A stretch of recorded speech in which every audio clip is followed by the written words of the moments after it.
নমস্কার বন্ধুরা, sister tasty কিচেনে আপনাদের সবাইকে স্বাগত জানাচ্ছি। আজকে টেস্টি কিচেনে একটা রেসিপি হচ্ছে মাছের রেসিপি, কাতলা মাছের রেসিপি, একটা নিউ টেস্টের দম কাতলা। তো প্রথম থেকে শেষ পর্যন্ত আপনারা ভিডিওটা দেখুন বন্ধুরা, যে আমি দম কাতলাটা কিভাবে বানাচ্ছি। চলুন শিখে নিই। তো প্রথমে কড়াইটা আমি ওভেন ধরিয়ে কড়াই বসিয়ে দিয়েছি, আর এদিকে মাছটাকে নুন আর লেবুর রস দিয়ে মাখিয়ে ম্যারিনেট করে রেখেছি। বন্ধুরা, মাছটা ফ্রাই করার জন্য সাদা তেল ইউজ করছি আমি এখানে, ঠিক আছে। আর এর মধ্যে দিয়ে দিচ্ছি 1 চামচ ঘি। বন্ধুরা, এখানে দিয়ে দিচ্ছি 1 চামচি ঘি। ঘিটা যদি আমি কড়াইতে দিই তাহলে পরে হবে, তাড়াতাড়ি করে পুড়ে যাওয়ার ভয় থাকবে, লং প্রসেস এটা। সেই জন্য আমি সাদা তেলটার ভেতরে ঘিটা দিয়ে আমি মাছটা ভেজে নেব। বন্ধুরা, ভাজার জন্য মাছগুলোকে দিয়ে দিল।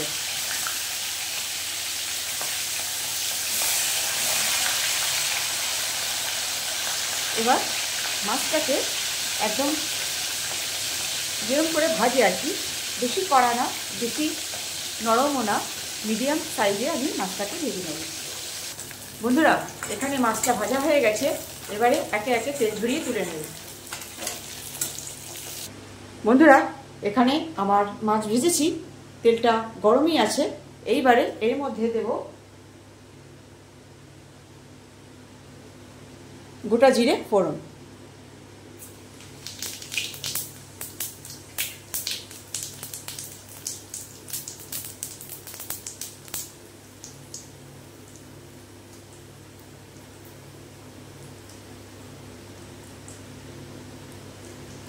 দিয়ে দেবো গোটা লঙ্কা 2টো ফোড়ন,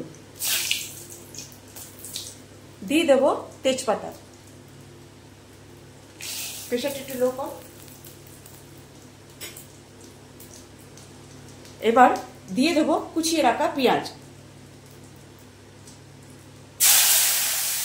এই পেঁয়াজটা ততক্ষণ পর্যন্ত ভাজবো যতক্ষণ না পর্যন্ত একটুখানি ব্রাউন শেপ ধরবে, তার আগেই অন্য কিছু যা দেওয়া সেটা দিয়ে দেবো। বন্ধুরা, পেঁয়াজটা আমার ভাজা হয়ে হতে হতে আমি বলে দিচ্ছি এরপর আমি কি কি দেব। এখানে আছে পেঁয়াজ বাটা, লঙ্কা বাটা, রসুন বাটা আর আদা বাটা। এইবার এইটা একটুখানি ব্রাউনের দিকে গেলে বেরেস্তা ভাজা, 1 চামচি আদা রসুন বাটা, 1 চামচি লঙ্কা বাটা আর একটা মিডিয়াম সাইজের একটা পেঁয়াজ বাটা। বন্ধুরা, এখানে আমার পেঁয়াজটা বেরেস্তা ভাজার প্রায় সেই পজিশনে চলে এসছে। এইবারে দিয়ে দেবো এই মশলাটা, এটা দিয়ে এবার কষে নিই। বন্ধুরা, দিয়ে দিচ্ছি নুন, এটা দিয়ে ভালো মতো কষে নেব। এটা যতক্ষণ কষছি বন্ধুরা, ততক্ষণ এরপরে আমি কি দেব সেটা হচ্ছে, এখানে বাটা রয়েছে কাজু বাটা, পোস্ত বাটা, চালমগজ বাটা আর আমন্ড বাদাম বাটা। আর এখানে আছে 1 চামচির মতো ফুল 1 চামচির মতো টক দই। তো এটা আমি একেবারে ধুলিয়ে রেডি করে রেখেছি। এবার ওটা মশলাটা কষানো হয়ে গেলে এবার এটা দিয়ে কষে নিই। বন্ধুরা, এই মশলাটা এখানে কষা হয়ে গেছে। এইবারে আমি এই পেস্টটা দিয়ে এটাকে দিয়েও ভালো করে কষে নেব। বন্ধুরা, এবার এই পেস্টটা দিয়ে কষে নেব। ভালো করে কষে নেব। বন্ধুরা, এখানে মশলাটা কষা হয়ে গেছে, এবার দিয়ে দিচ্ছি জল।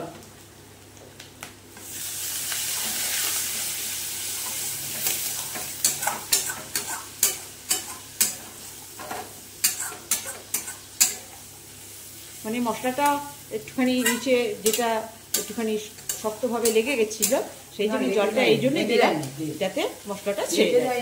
এইবারে লেগে যায়নি। এইবারে দিয়ে দিচ্ছি জল।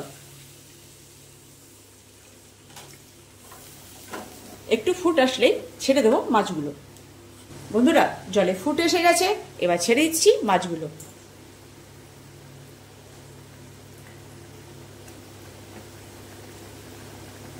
এবার মাছগুলো দিয়ে একটু ফুটবে। বন্ধুরা এই পজিশনে এবার দিয়ে দেব দুধ।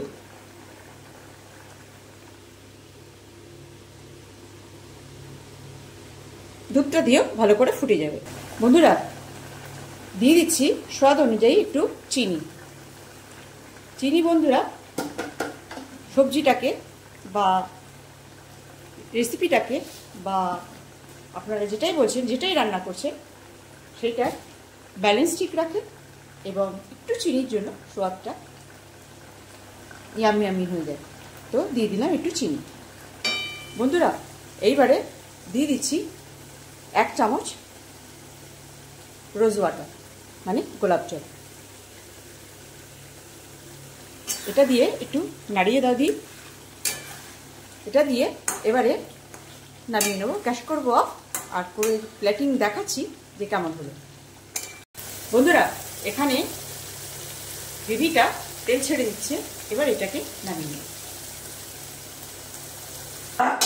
বন্ধুরা এই ছিল আজকে আমার দম কাতলা। কেমন লাগছে বন্ধুরা দম কাতলাটা? খেতে কিন্তু দুর্দান্ত লাগবে। একটা সামান্য রেসিপি আর